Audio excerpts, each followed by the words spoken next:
The majority of the story is how this little boy got forgotten and fell through the cracks of the system.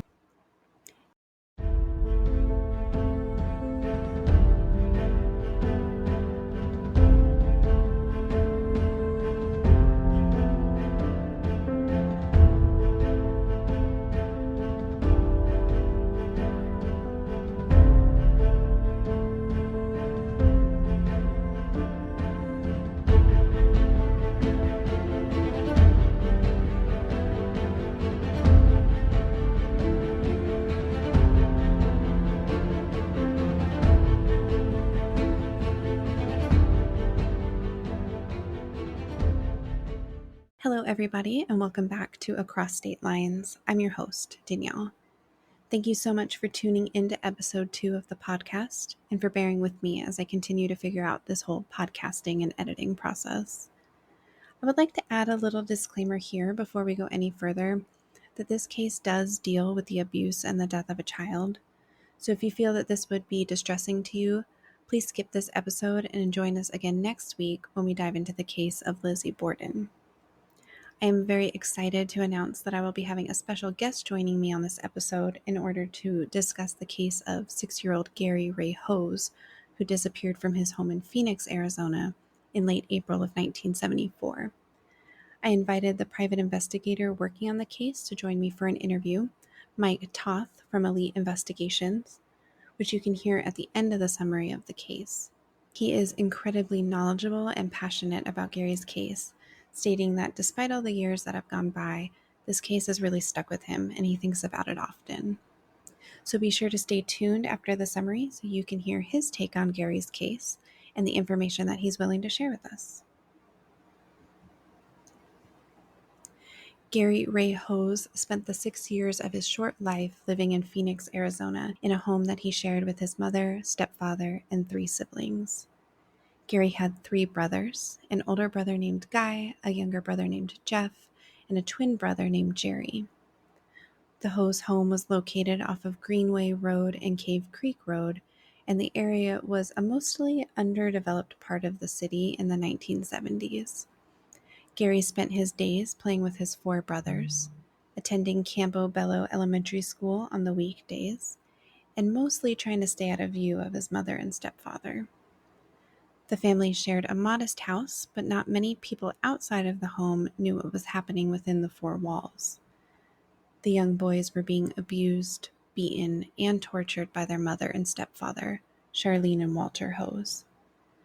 Guy recalled that his 2 younger brothers got the brunt of the abuse, saying this to Phoenix New Times, quote, "Our stepdad was abusive in the extent that he went a little crazy with the belt, but it was our mother who was responsible for the broken bones, beatings, the hospitalizations, and the internal bleeding. I was beat, but I got a fraction of what the twins got. It was horrific what the twins went through." End quote. While Jerry was more passive and quiet, known to keep to himself and attempting to fly under the radar as much as he could, Gary was known to be a bit more defiant with his parents, challenging them after being fed up with their abuse. His parents' response to his defiance was to lock him inside of a closet much of the time, at only 6 years old. On the night of April 30th, 1974, Gary, sick of the abuse, ran away from his home in order to get away from his parents and to find solace in being out from under their roof. Sadly, the police found the young boy, returned him to his parents, and left him there to suffer the consequences. Charlene and Walter were furious and flew into a rage aimed at Gary. Guy, who was woken up in the middle of the night by sounds of screaming, got up to see what all the commotion was about. When he got into the living room, Guy saw Gary standing there, covered in bruises and bleeding. Guy, Jeff, and Jerry never saw their brother again. Guy spoke to Phoenix New Times about the night of his brother's disappearance, saying, quote, "The night he went missing, in the middle of the night, I heard voices in the living room that woke me up.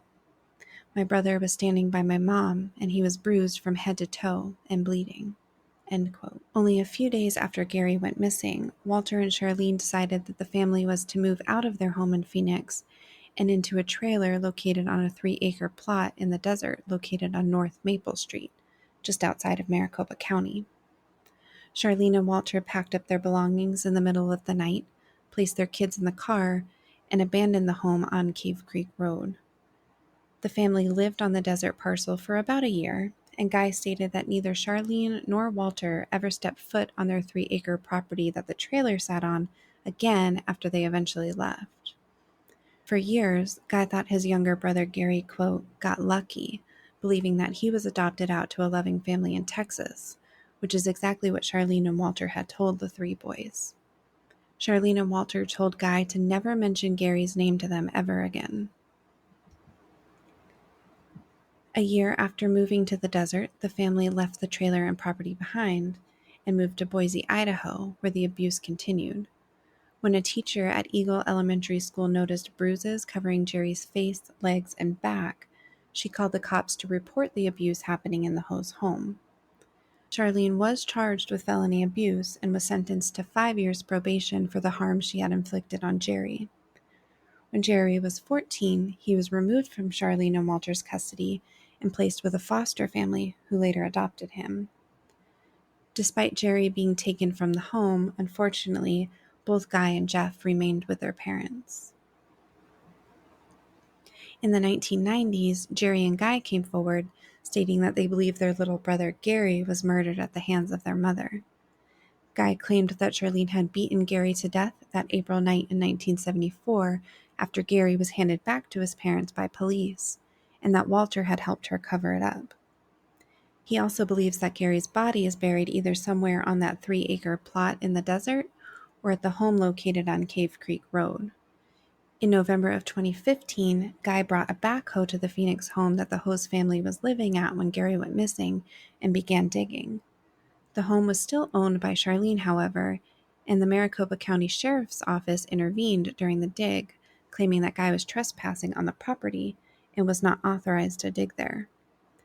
A detective who had intervened that day spoke to Phoenix New-Times about Guy's unauthorized dig, stating, quote, "The owner of the property, Charlene Hose, did not want any other members from the family on the property.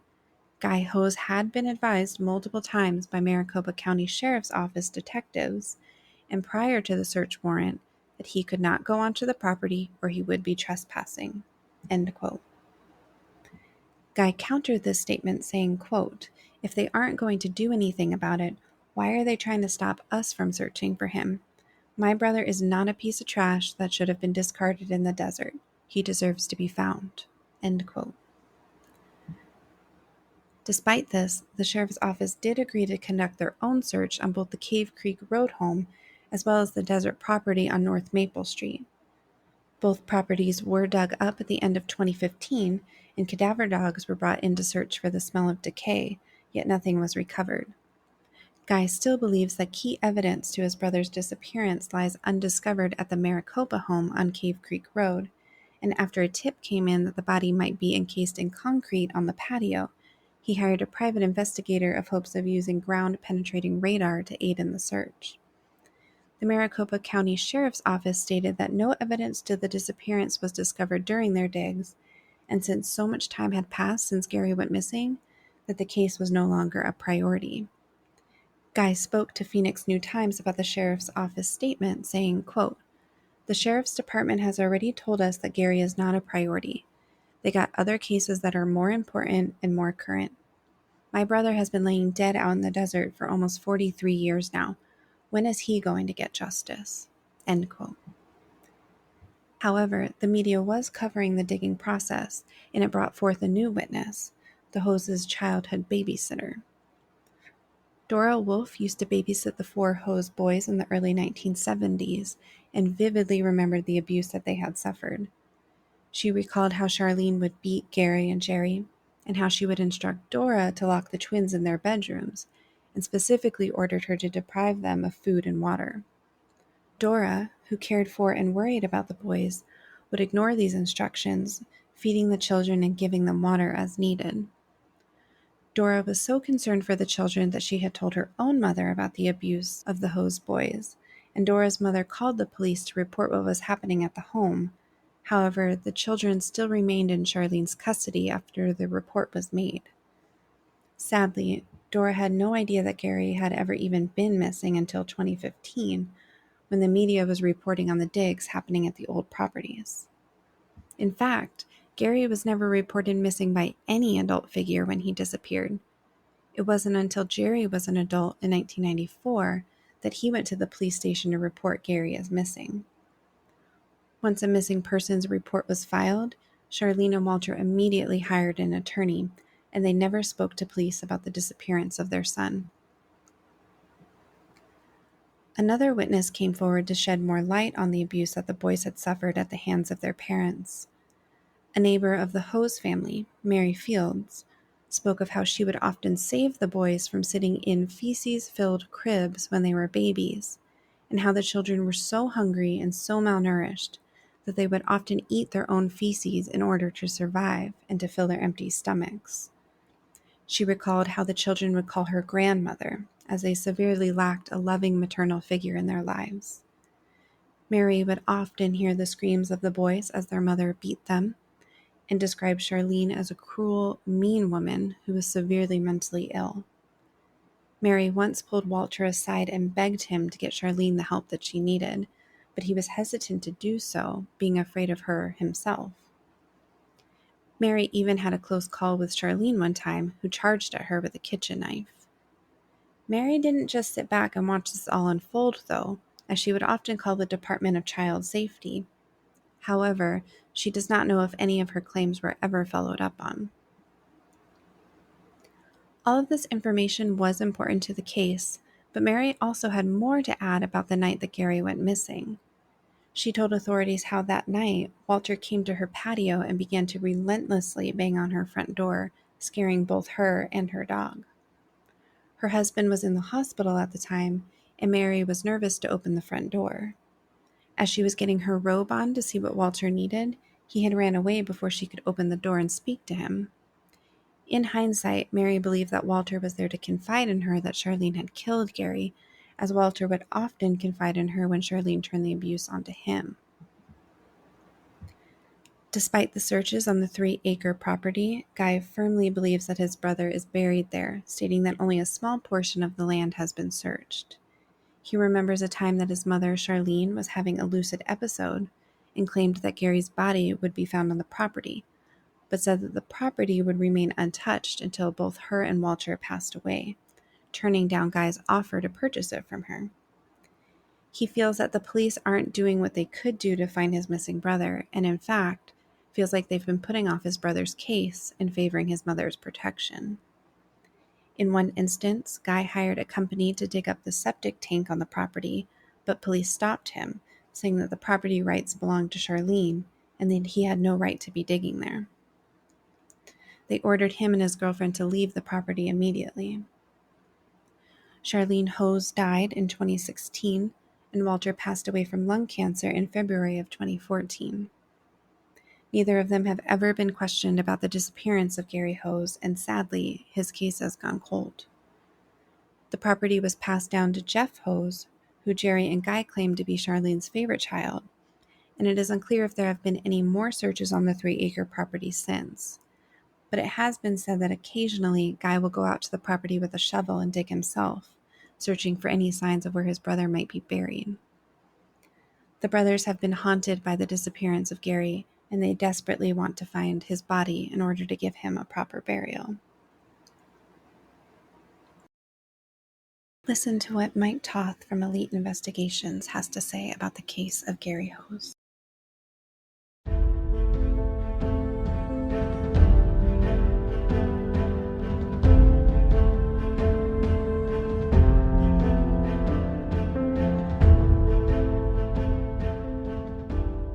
Hi, Mike, and welcome to Across State Lines podcast.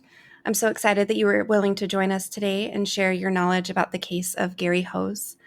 I know you've been working on this case since 2015 when your client, one of the brothers, asked for your assistance in the investigation, and that this case has stuck with you over the last 9 years. Do you want to start out by telling us a little bit about yourself and the work that you do? Yeah, sure. And thank you for having me on your podcast. My name is Mike. I'm a private investigator out of the state of Montana. Been private investigator since 2010. Before that, I was in law enforcement, started as a reserve deputy, worked my way up, was a full-time deputy of a small county. And then I went over to Seattle Police Department, was an officer over there, street officer over there, and then moved to a suburb of Seattle, became a detective of major case property crimes, doing high-end burglaries, stuff like that, investigations. And then moved back to Montana in 2010 and started the PI business, and then uh, dealt with this case 2015. But then in 2020, I had the opportunity to become a sheriff here in Montana for a small county, back to the original county that I had worked for, 20-man department, and was sheriff for there for 2.5 years until the term ran out. And then I got back in private investigation again. And here I am. And about Gary's case, what information can you tell us about his case that might not already be publicly available either online or through news sources? Well, I think both. I don't know what's all out there on the news. A lot of it was released to the news because now both parents, mother and father, are deceased. Mom died in probably either late 2015 or early 2016, I believe it was. I think she passed away in Oregon. When we get to the land, a thing about what they did, and maybe that isn't public, maybe that much, but her and the husband had made a pact that they wouldn't sell this desert land that they had, and it's anywhere from 3 to 5 acres. It's quite a large chunk of land. There's nothing on it. It's flat. And over all the years, over 40 plus years, they never sold it, but they sold everywhere else they lived, and they moved around quite a bit once they left Arizona, and everything else they sold, but this one chunk of land that's pretty much worthless. And that was what raised my suspicion, about where Gary possibly is. But the father wrote a book, but the cops have a copy of the book, Maricopa County Sheriff's Office. They never let us look at it, but they did say that they had reviewed it, and we were thinking maybe he confessed because it was when he was dying of cancer that he wrote this so-called memoir or book or whatever.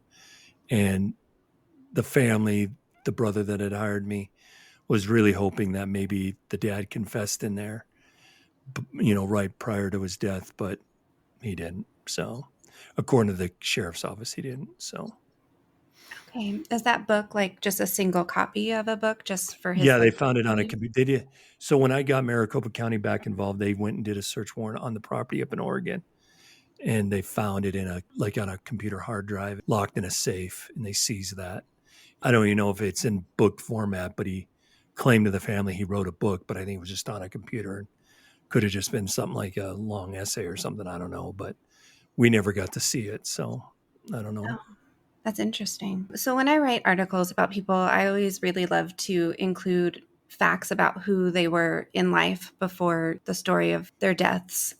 Is there anything that you might be able to tell us about who Gary was as a person, whether it was like his hobbies, interests, personality, or anything about the family?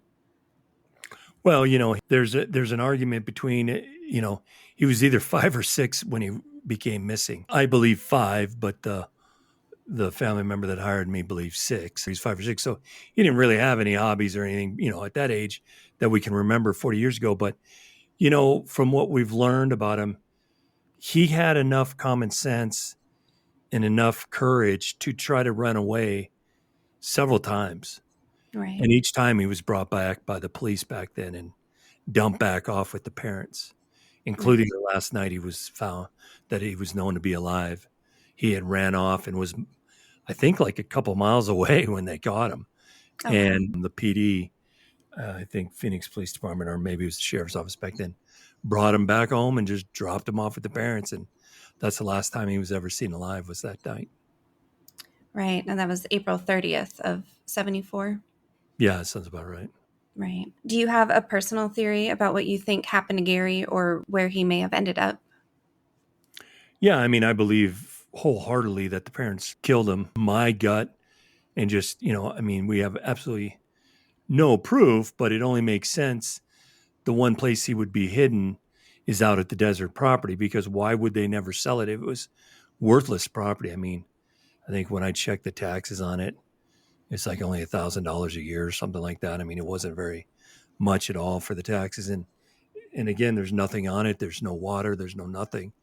So why they would keep this property? It's not like it's in an area that was going to be booming and, years later it'd be worth, $100,000 because of the boom. It's literally a chunk of desert, and kind of it boggles your mind that.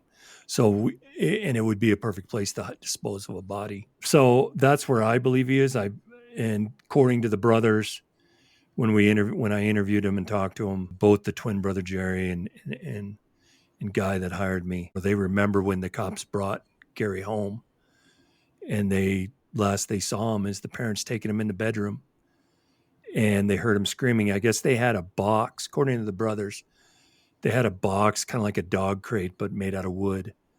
And they would lock the kids in that box overnight, for punishment. And that's what originally they thought they were going to do with them, is lock them in that box.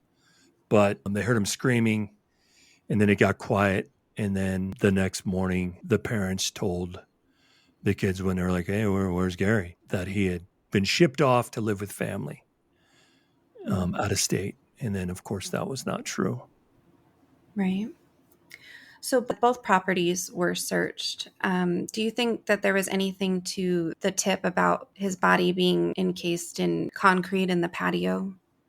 Well, that tip is from the twin brother Jerry. Oh. And I don't believe he's remembering correctly. I mean, we've had, first of all, in 20 years after the homicide, when the first private investigator got involved, and Maricopa County Sheriff's Office originally got involved then, they did a thorough search and dug up a lot of that property. And they had dogs search it and all that.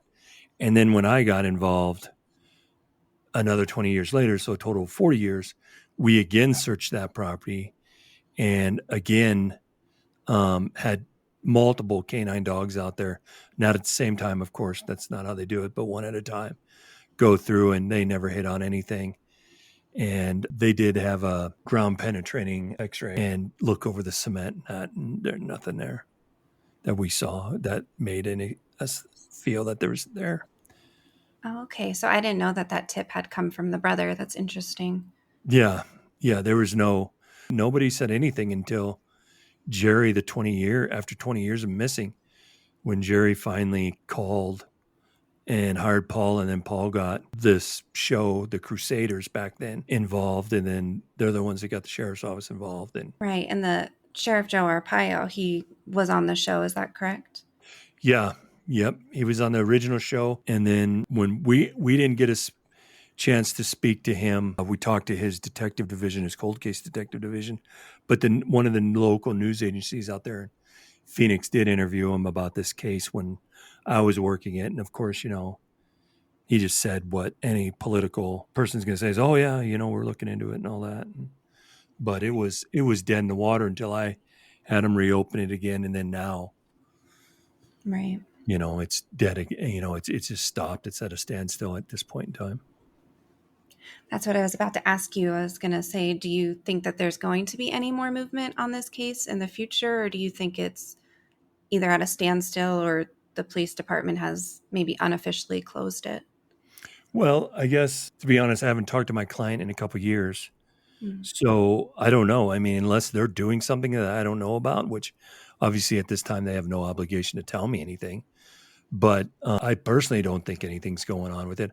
I tried to get a production company out of LA involved, hoping they maybe would do a story on it, but they weren't interested in it. I've talked to several authors and that of crime novels and stuff like that, of true crime stuff. And, they all say, "Well, find the body first, and then they'll do the story." And I'm like, well, the majority of the story is how this little boy got forgotten and fell through the cracks of the system, to where the school district, the Department of Family Services, not only in Arizona, but Idaho, failed this boy. And nobody looked for him at all until 20 years when Paul Hubert got involved. And then after that show, then it kind of just died down, and then totally died down. And then it didn't get started back up until The oldest brother reached out to me because I'd done another job for him, a little small one for him. And so I was the only PI he really knew and trusted. So he, although I was up in Montana and it was down in Arizona, he hired me. And then I started looking into it and got Maricopa back involved in it. And they reopened the cold case. But then, they kind of ran into some dead ends, especially after the mother died. They were kind of looking to prosecute. And then once they realized they couldn't prosecute somebody, now I'm guessing I guess I don't want to put words in their mouth, but they just stopped looking after a while. So he's still never been found. And that desert property has not been properly searched. They only did about an acre search of it. So they'll say they went out there, but they only did about an acre of it. And they didn't do the whole property. And with ground penetrating radar, Right. and so it would be now to find what a nonprofit or something that would be willing to go out there and do that. And I would need, I think Guy now, I'm not 100% positive, but I'm pretty sure last I talked to him, he finally got ownership of that property or was getting it. So I assume he does own it now, but I haven't confirmed that. And if he owns it, then yeah, I'm sure if somebody was to approach him with, an agency that would be wanting to find this little boy, if there's anything to find after being in the ground for 40 plus years. I don't know how that works with the decay and all that. If he's not, I talked to some experts and nobody could really give me because it's kind of, they don't know. Like, how was he wrapped in a blanket? Was he in a box? What was he, how deep was he? All this, I guess, determines how much bone matter or something would be left over, so I don't Yeah, and you know. said it perfectly that everybody failed Gary either in life between the schools, the police. I mean, I know the neighbor tried to report what was happening, and I know that the babysitter's mother tried to report what was happening, but nobody followed up on it. And then even after his disappearance and in current times, he's still being failed because nobody's looking into it. There's very little coverage online. I felt like to research this case, I really had to scour the internet, and there's just nothing out there. And it's such a shame. Yeah, I don't have my file in front of me, but I think when the neighbors complained or maybe even the school, they did reach out to family service. But you got to remember back in the 70s, it was a different world than it is now. Mhm. And, you could corporal punish, as they called it, corporal punish your kids. Right. And there was a write up that they did, and they actually put in writing the mom is very evil, and I believe they were use the word sadistic and abuses the children. We suggest parenting classes. Wow. And that was it. That was all that was ever done. That's Nothing else. terrible.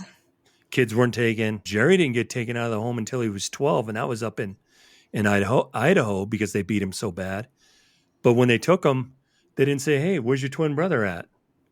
Where's that Right. one at?" And then and even if they did ask, she had like three or multiple different stories of, she said some family in Texas was raising him.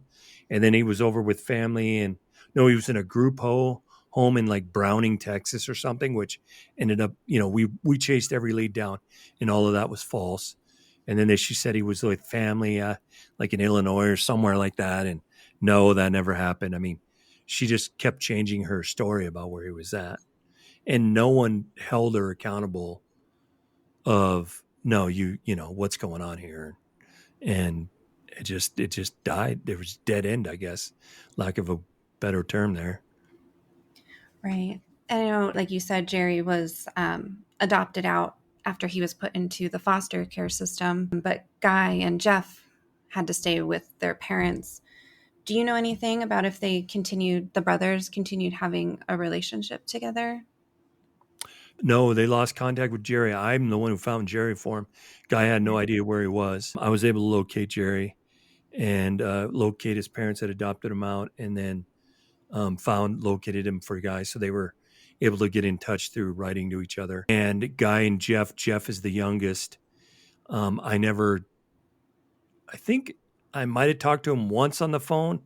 I can't remember, but He was the youngest, and he was glued to mom and dad because he was hoping to get like an inheritance from them. So him and Guy kind of didn't get along, was my understanding. And Right. Guy was frustrated with him because Jeff really wasn't supporting the effort. But Jeff was the youngest, so I don't even know if he would have remembered Gary and them back in that day, you know. Yeah. Yeah, I So was reading during my research that Jeff had inherited the desert property after Charlene and Walter's death, and that he was considered the favorite child of the parents.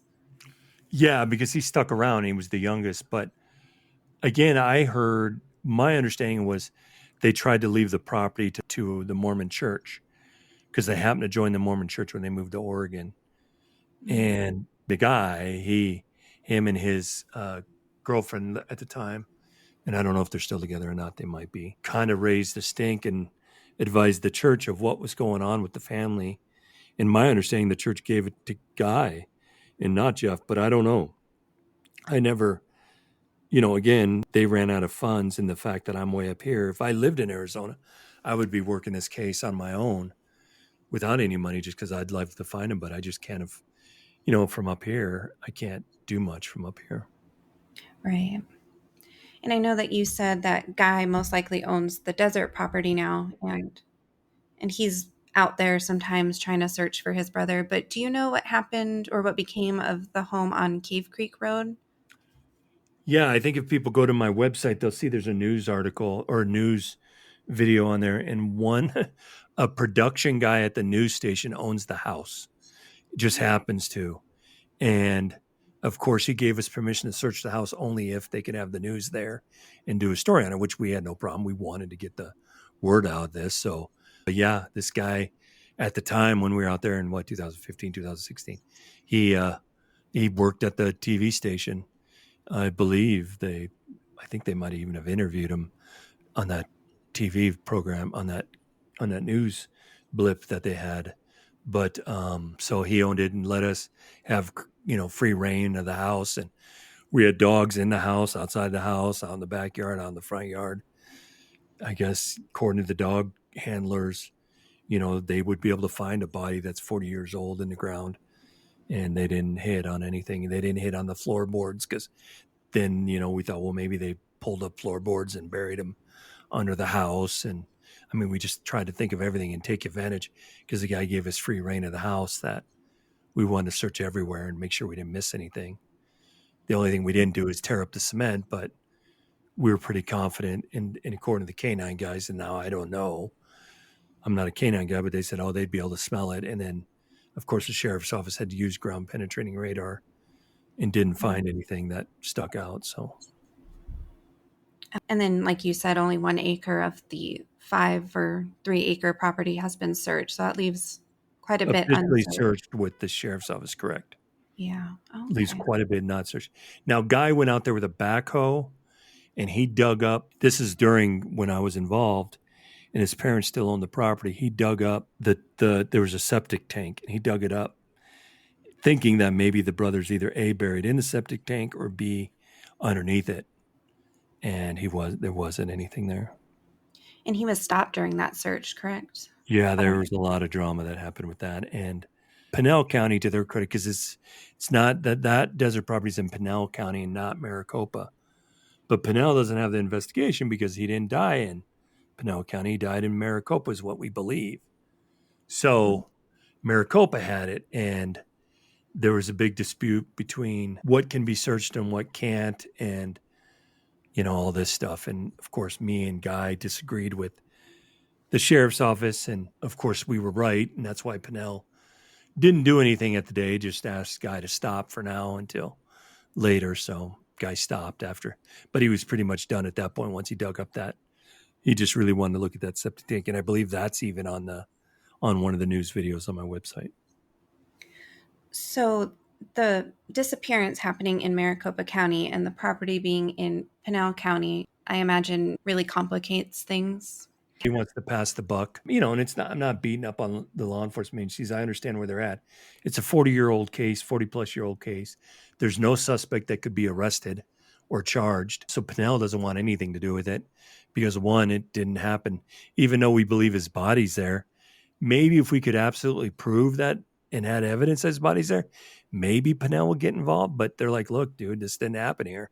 It didn't happen. He didn't get killed here, so it's not our case. And, Maricopa, to get detectives out there and get a ground penetrating radar and all that, and that's a lot of money and time.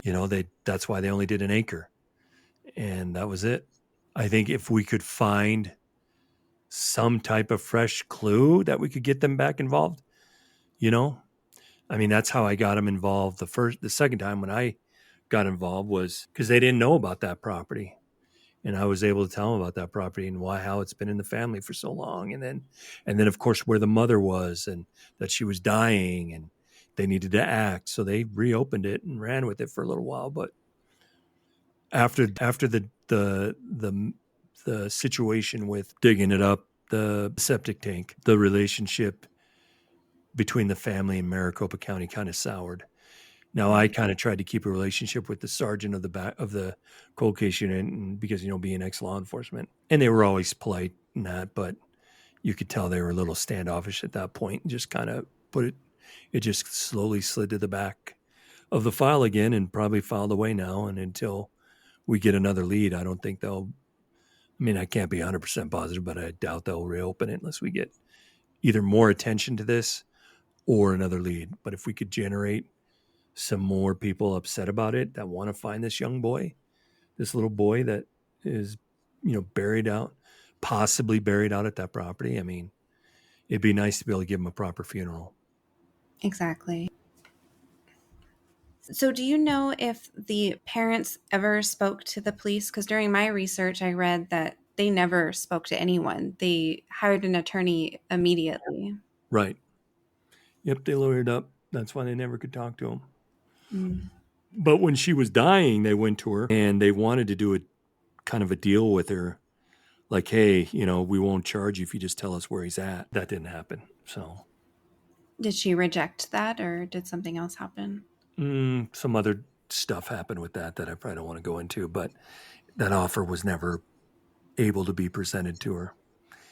But it was talked about by the police. They wanted to do it, but some family members rejected it. They wanted to, and rightfully so. The mom was vicious. The stories you hear from these boys, and obviously they killed one of their sons. She was as child service back then. She was demented. She was just a mean, awful woman, and she ran that family.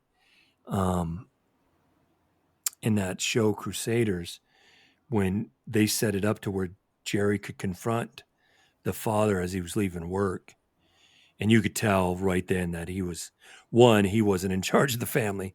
The mother ran that family, and you could see, being a trained observer that I am, you could see the wheels in his head turning. He was totally caught by surprise when Jerry confronted him, and he didn't know what to say, And yeah, it's too bad that they couldn't get it out of him. And then I think that, then again, I think they moved again right after that. That's, whenever attention got brought to him, they would just move, and then it would go away, and nobody would think of anything until later, and then suddenly, Do you have a theory on Walter's involvement in the disappearance of Gary? Do you think he played a direct hand in it? both of them, they were both in that bedroom, according to the boys. They were both in that bedroom. Oh, yeah, he knows exactly. Because even if the mother killed him, allegedly, he had to have been involved. He had to help her hide the body. What's he going to do? They're both the theory is that they killed him in the bedroom that night when they took him in the bedroom after the cops left. And so he had to have been disposed of somehow. So yeah, the father knew darn well what was going on. And then what kind of parent wouldn't say, hey, where's Gary? Yeah, exactly. Thank you, Mike, for joining us on Across State Lines. I appreciate you shining a light on Gary's case for us and sharing all the information that you were able to share. Are you able to tell us your website or your contact information, if you have any social media? Yeah, sure. Again, my name is Mike Toth. I'm in Montana, private investigator with My company's called Elite Investigations.